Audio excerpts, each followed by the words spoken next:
Cristo ressuscitou, aleluia. Sim, verdadeiramente ressuscitou. Hoje, domingo, dia da misericórdia, domingo da misericórdia.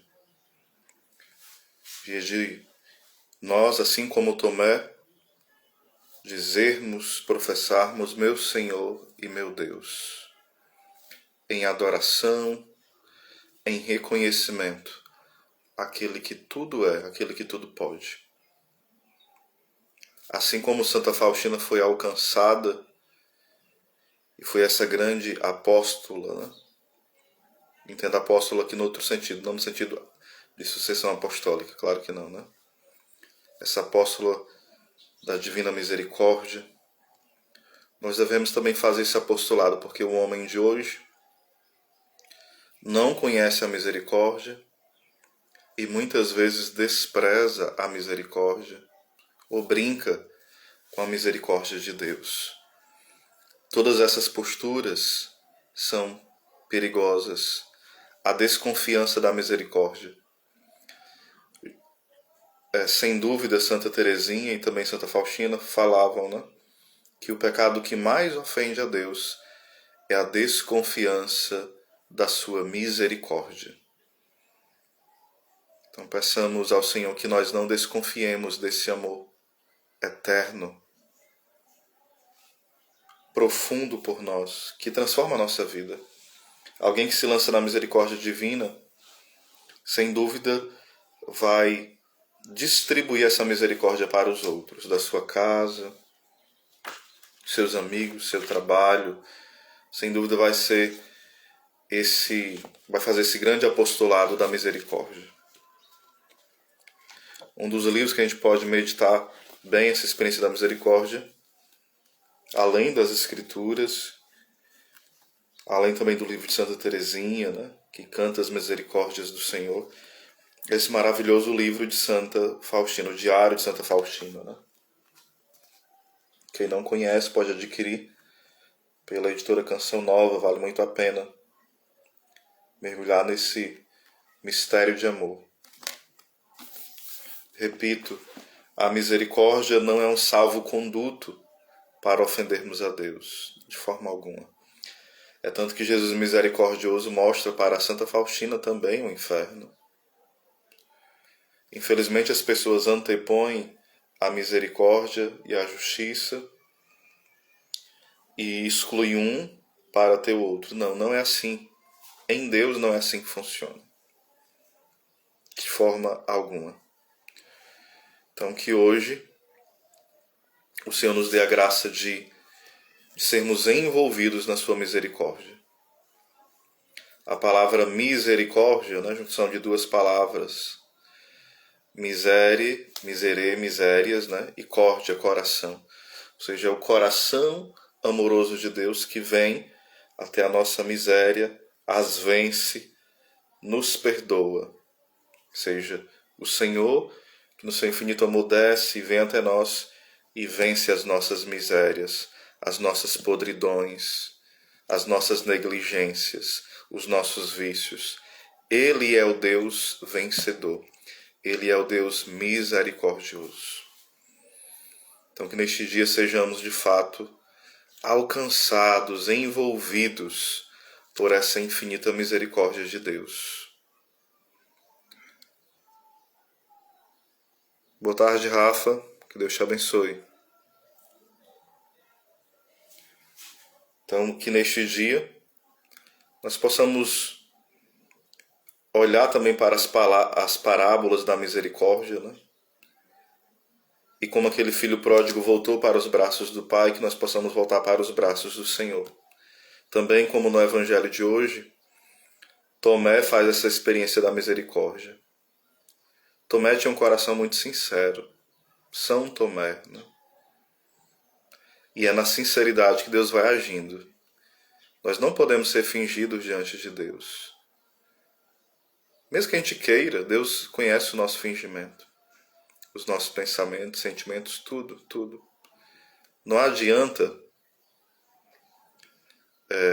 fingir, né?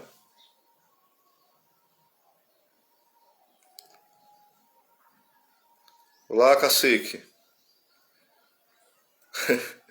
Francisco Leudimar, eu nem lembrava que era teu nome, cacique, acredita? Pois é, quando nós olhamos hoje para Tomé, vamos olhar para a sinceridade de Tomé. Um coração sincero, um coração rendido, um coração humilde, que se deixou ser vencido por Deus. A gente precisa ter cuidado para que o nosso orgulho não atrapalhe as graças de Deus virem sobre nós. Porque às vezes, é aquilo que fala a palavra, Deus resiste aos soberbos e dá a sua graça aos humildes. Nós olhamos na sinceridade de Tomé um ato de humildade.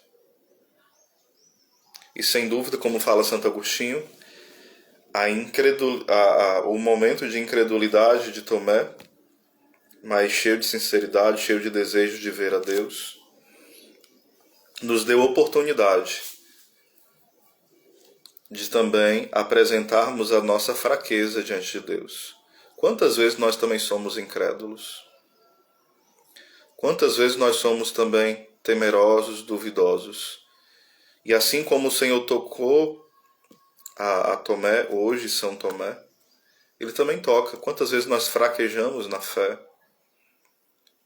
Nós queremos ver para crer. E quantos homens e mulheres de hoje precisam também ter esse choque da misericórdia para voltar a ter esperança? Quantas pessoas nesse tempo estão sem esperança? Hoje mesmo fui comprar verdura, né? E falava com a esposa do senhor que faleceu há pouco tempo, aqui perto. E ela estava muito abalada. E nós temos que ser essa palavra de consolo para essas pessoas. Nós devemos ser essa presença de Cristo misericordioso. Nós não podemos entrar no desespero. Claro, nosso coração teme, né? Nós temos medo da morte, é normal. Nós não podemos ter pavor, desespero. Nós temos preocupações com o futuro, isso é normal. Mas não podemos alimentar essas preocupações. Devemos, uma vez alimentados da misericórdia de Deus, ajudar os outros a não fixar no problema. Porque muitas vezes, em meio à tribulação, nós nos desesperamos, porque nós fixamos o nosso olhar não para Deus, mas para o problema, para a situação. Claro, com praticamente todo mundo acontece isso, de vez ou outra desviar o olhar, fraquejar, ficar temoroso, porque vivemos tempos difíceis, muito difíceis. Mas saibamos que Deus é por nós. Como diz São Paulo, se Deus é por nós, quem será contra nós? E alguém pode dizer, o mundo, os demônios, todos. Sim, mas quem são todos diante da poderosa mão de Deus? Todos são nada, porque o Senhor é conosco.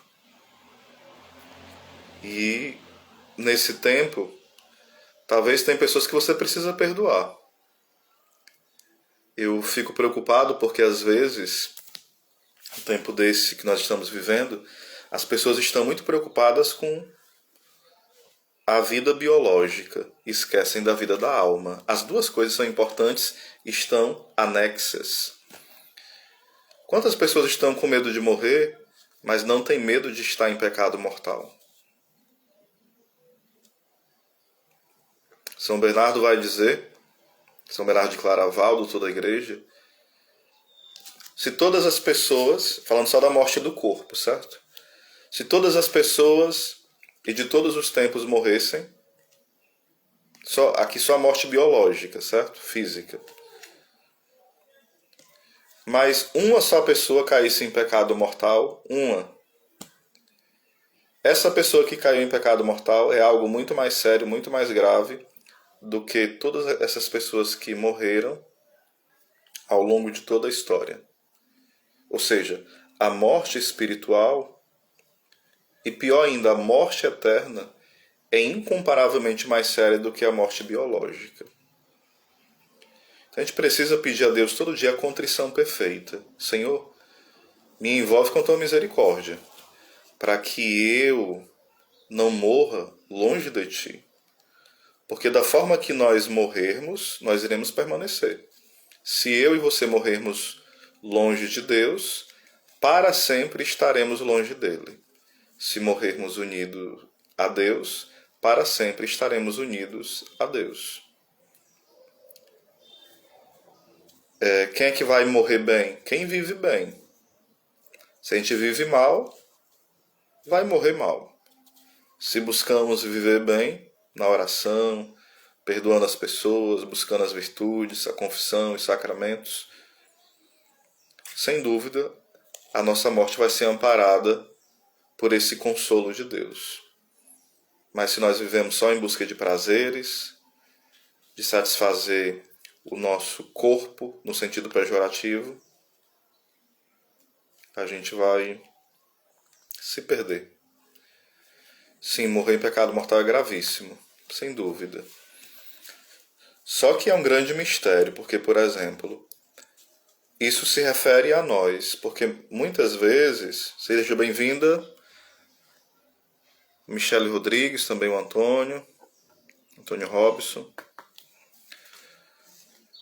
Nós não podemos dizer que alguém morreu em pecado mortal. Porque, por exemplo, se aquela pessoa que está em pecado mortal, no leito de morte, tiver uma contrição perfeita, ela não morreu em pecado mortal. E só Deus sabe se ela teve a contrição perfeita ou não. Isso é um mistério, né? Só que pensemos, se já é difícil, vamos pensar em nós. Se já é difícil, quem busca a graça de Deus, comungar, confessar, rezar o terço, lutar contra o pecado. Se já é difícil para nós morrer na graça, imagina se a gente começar a não rezar, a não buscar a confissão, a não ler livros espirituais, a não perdoar, a não fazer nada. Vai ser difícil na hora da morte nós termos uma contrição perfeita, um arrependimento sincero.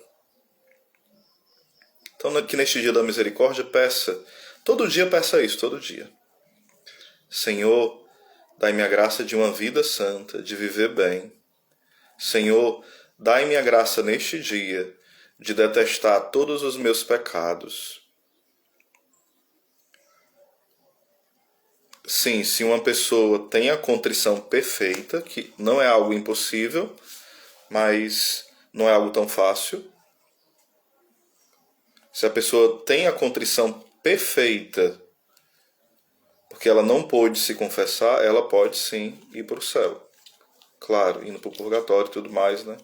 Isso é um mistério que a gente não sabe dizer muito bem como procederá. Mas, por exemplo, eu estou no hospital, nessa situação está acontecendo muito isso. Eu estou no hospital, não consegui nenhum padre para me dar a unção dos enfermos, para me confessar, e eu tive a contrição perfeita.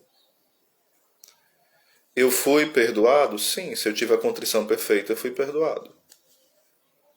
Eu voltei ao estado de graça. Só que não é algo tão simples assim. A gente precisa pedir a Deus todo dia esse dom. É uma graça de Deus. Quem passou a vida brincando com a misericórdia, provavelmente não vai ter essa contrição. Provavelmente. Né? Pode ter exceções.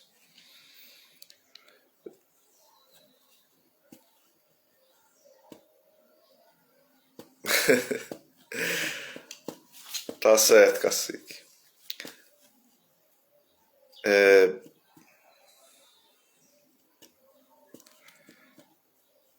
Bem-vindo aos demais irmãos que chegaram, né? Bem-vinda Jéssica, seja bem-vinda, irmã. Então, meus irmãos, falando da misericórdia, eu já liguei ao tema dos novíssimos, né? Porque às vezes a gente esquece o que diz São Paulo, de Deus não se zomba. Nós não podemos zombar da misericórdia de Deus. O que é zombar da misericórdia? Eu me confesso e nem luto contra o meu pecado. Olha como é um mistério tão grande.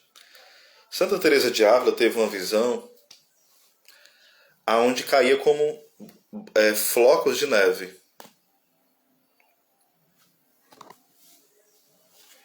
flocos de neve, né? Ia caindo flocos de neve. E ela perguntava para o Senhor quem eram esses, o que eram esses flocos de neve. O Senhor falava que eram as almas que caíam no inferno. E ela perguntava se eram os pagãos, se eram os maus cristãos, se eram tipo assim, pessoas que não acreditavam em Deus. Quem eram aqueles? Eram pessoas que não se confessavam, e Jesus fala, não. Essas almas que caem abundantemente no inferno são aqueles que se confessam mal, escondem um pecado, contam pela metade, se confessam mal. Então, uma das grandes armadilhas do demônio, para a gente não aproveitar da misericórdia no sacramento da confissão, é o quê? A gente posar de santo na hora da confissão. Contar pela metade os pecados ou nem contar. Isso leva muitas pessoas para a perdição eterna. São João Maria Vianney dizia o seguinte, o demônio, quando nós vamos pecar, ele tira a vergonha. A gente deveria ter vergonha de pecar, né? Quando nós vamos para a fila da confissão, o mesmo demônio coloca a vergonha. Ou seja, na hora da gente pecar, o demônio tira a vergonha. E na hora da gente confessar, ele coloca a vergonha, para a gente desistir de confessar ou fazer uma má confissão. Só que a liberdade é nossa de fazer uma boa ou má confissão. Ele tenta, mas a culpa é nossa, né, se a gente consentir nessa questão. Então a gente precisa entender que a confissão é esse tribunal da misericórdia, onde quem se acusa sai absolvido. Ali há um grande abraço com a misericórdia. O sacramento lindo, né?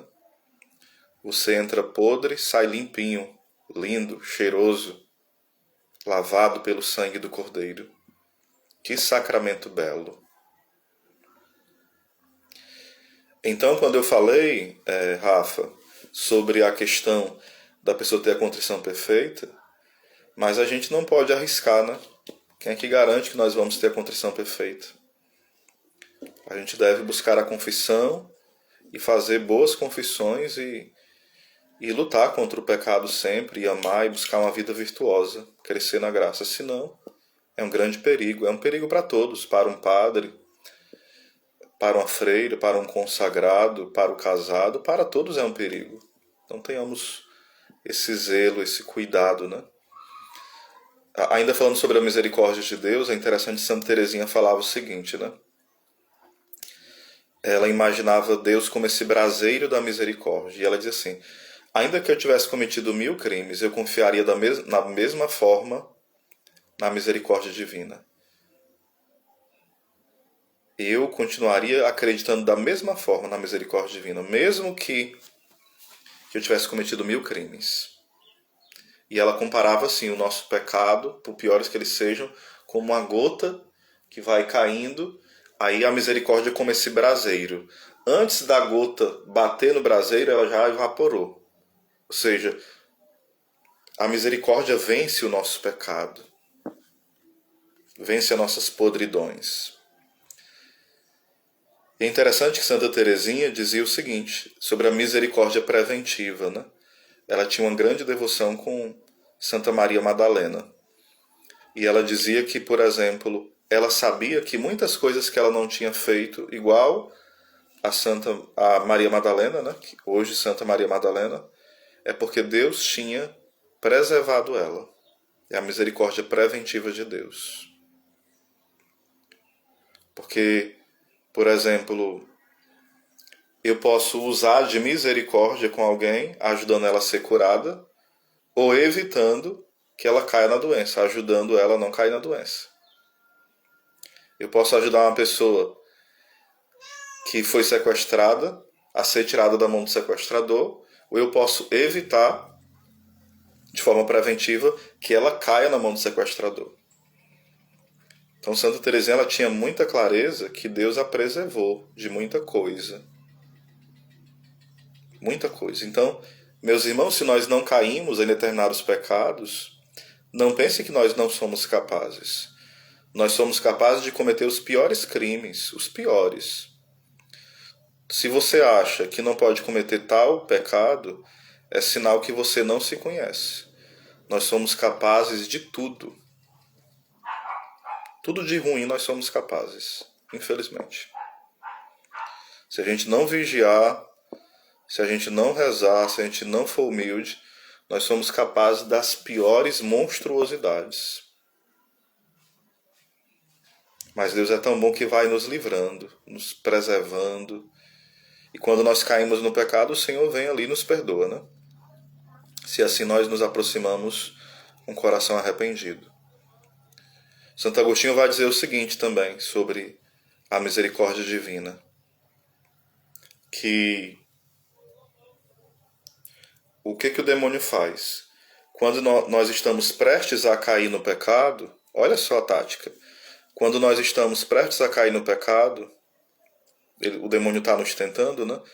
Ele fala assim para nós. Ele nos lembra, o demônio, nos lembra que Deus é misericordioso.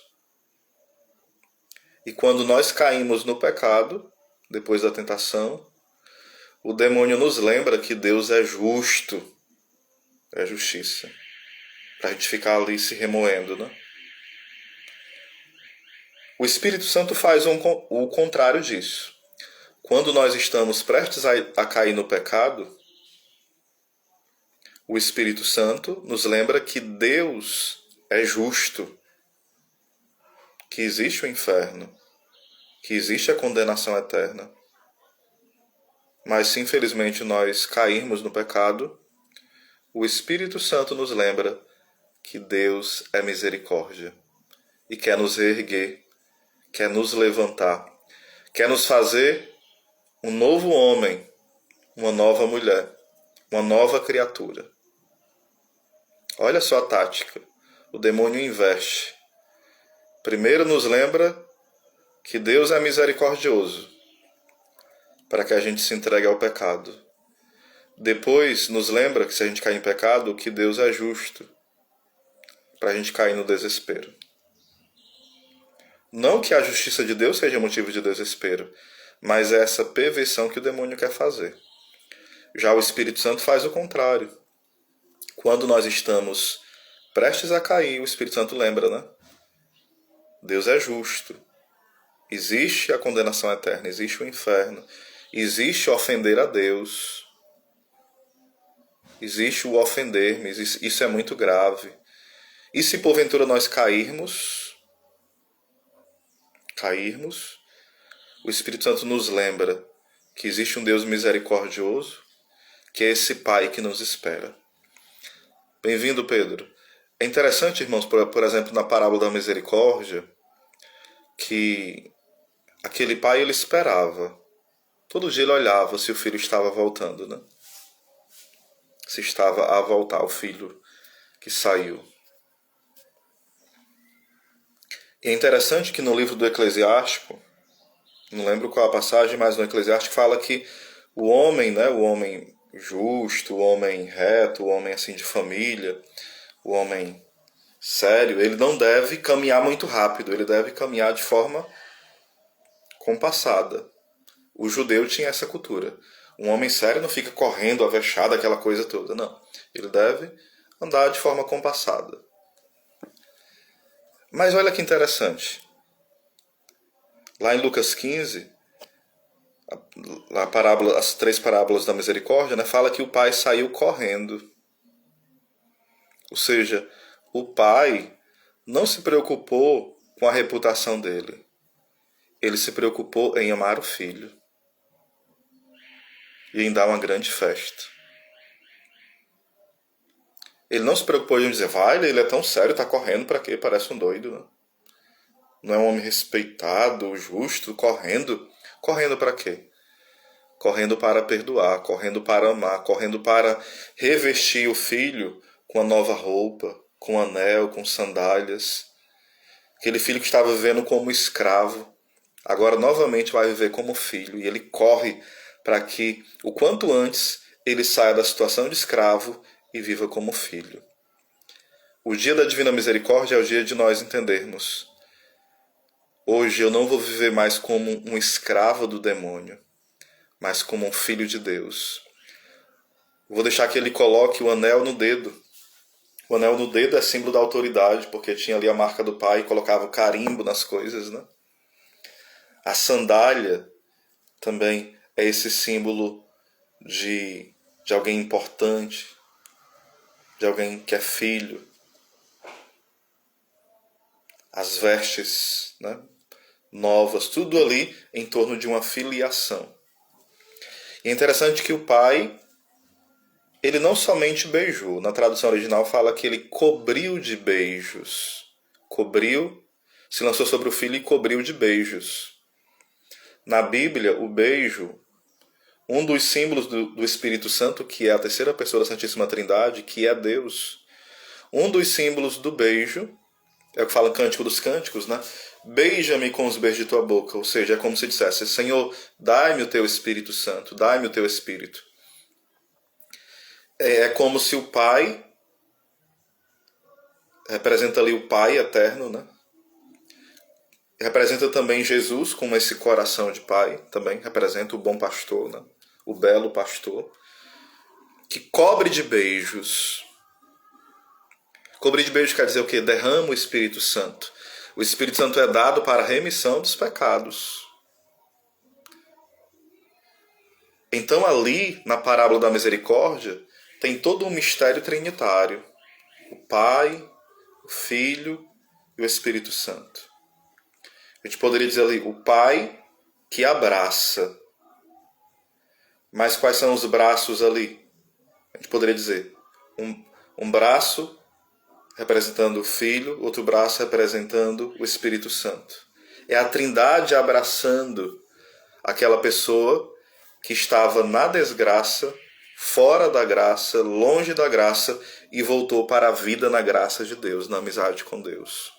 Então o mistério da Trindade ali está muito presente. E também o mistério da igreja. Porque a festa que acontece não é só com o Pai, é com toda a aldeia, é com todos os empregados. Há um grande banquete. E o banquete acontece, o cordeiro. O cordeiro que estava separado ali para o sacrifício. Aquele cordeiro também é símbolo de Jesus, que é o cordeiro de Deus que tira o pecado do mundo. É porque o cordeiro foi sacrificado que nós vamos ter direito. Já temos direito de forma antecipada à festa, mas teremos ela de forma plena nas bodas do Cordeiro, na festa nupcial. Então, meus irmãos, vamos festejar. Não vamos deixar que os nossos pecados nos esmaguem. Você é um grande pecador, eu sou um grande pecador, sim. Mas não vamos ficar presos ao nosso pecado. Vamos dizer: Senhor, eu não consigo sozinho, mas Tu podes por mim e em mim. Me ajuda, Senhor, me socorre. Eu quero lutar, eu quero combater, mas eu sou tão fraco. Eu não aguento um beliscão. Imagine uma espada. Por isso, Senhor, me faz um valente guerreiro. E vamos dizer, como fala as Escrituras: mesmo enfermo, eu sou guerreiro. Que o Senhor hoje nos cubra com a sua misericórdia infinita. Nos dê um coração confiante, que se lança nos braços do Pai, que nos cobre de beijos, nos dá o seu Espírito. Jesus que nos redime. São João, bem-vinda, Fabiana. São João de Ávila, ele faz uma comparação muito bela, né? Vai dizer o seguinte: quando nós estamos enfermos, quando alguém está enfermo, a pessoa faz o quê? Prepara comida cozida ou uma comida assada, né? Corta ali para facilitar a pessoa que está muito enferma comer. Deixa bem pequenininha a carne ali para facilitar, né? A pessoa comer.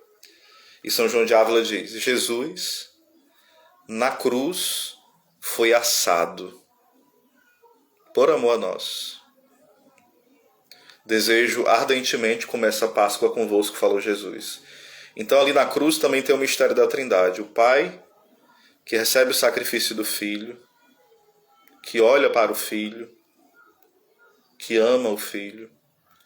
O Espírito Santo ali, que é aquela fornalha aquele fogo de amor presente na cruz, e o próprio Filho ali, o Verbo encarnado se oferecendo por nós, o mistério da Trindade.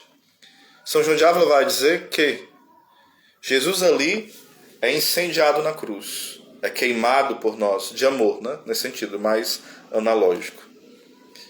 Só que aquele cordeiro que é assado, que é Jesus, nós estamos tão doentes que esse cordeiro precisa ser o quê? Espedaçado. Então cada furo, cada pancada, cada flagelo deixou Jesus totalmente despedaçado. E por que ele ficou a tal ponto despedaçado? Para nos alimentar com o mistério da sua carne, com o mistério do seu amor. Olha que analogia bonita, né? Assado na cruz, despedaçado para curar os enfermos que somos nós. Eis a infinita misericórdia de Deus, a grande loucura de amor. Não sejamos ingratos e não desanimemos. Se caiu 1000 vezes, levanta 1001. Levanta, levanta, levanta. Deixa Deus te erguer. Você pode ser um santo, uma santa. Não duvide. Os maiores santos foram os grandes pecadores que caíram em grandes pecados mortais. Com raras exceções.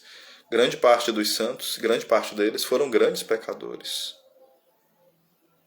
E hoje são grandes santos. Não paralisaram diante da sua miséria, mas se deixaram ser alcançados pelo coração ardente de amor por nós. Então foi uma alegria estar com vocês meditando sobre a misericórdia divina. Um ótimo domingo da misericórdia. Aproveitemos. Pelo canal Shalom vai ter uma transmissão agora sobre a tarde da misericórdia. Pregação com Moisés Azevedo, texto da misericórdia, né? Tem outros momentos desse encontro com a Divina Misericórdia. Então participem, quem puder, no canal da comunidade Shalom, tá certo? Um abraço para todos. Salve Maria, Shalom.